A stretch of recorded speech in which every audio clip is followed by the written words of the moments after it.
Viewers, আজ আমি আপনাদের সাথে শেয়ার করছি ডালের একটা রেসিপি। খুবই সহজভাবে বানিয়েছি, কম মশলাতে বানিয়েছি, আর গরম গরম ভাতের সাথে, রুটির সাথে এটা অসাধারণ লাগে খেতে। এখন শুরু করছি ভিউয়ার্স। প্রথমে তেল গরম করেছি, দিয়েছি পেঁয়াজ কুচি, পরিমাণ মতো পেঁয়াজ কুচি দিয়ে দেওয়ার পরে দিয়েছি চিংড়ি শুটকি, বেশ কয়েকটা চিংড়ি শুটকি দিয়েছি। এটাকে চট্টগ্রাম অঞ্চলে আমরা ইচা শুটকি বলে থাকি।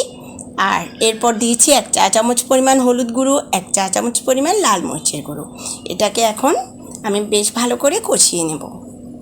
পরিমাণ মতো জল অ্যাড করছি কষানোর জন্য, আর মিশিয়ে নিচ্ছি।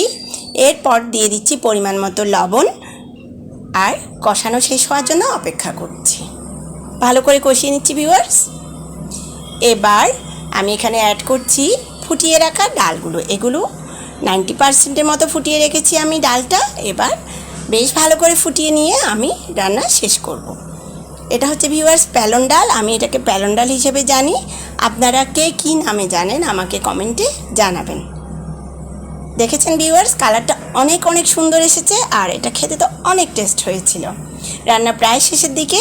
আমার ডালের রেসিপিটা কেমন হয়েছে ভিউয়ার্স আমাকে কমেন্টে জানাবেন। রান্নার ভিডিওটা কেমন হয়েছে কমেন্টে জানাবেন। আর আপনাদেরকে ভিডিওটা দেখার জন্য অসংখ্য অসংখ্য ধন্যবাদ। ভালো থাকবেন, সুস্থ থাকবেন সবাই।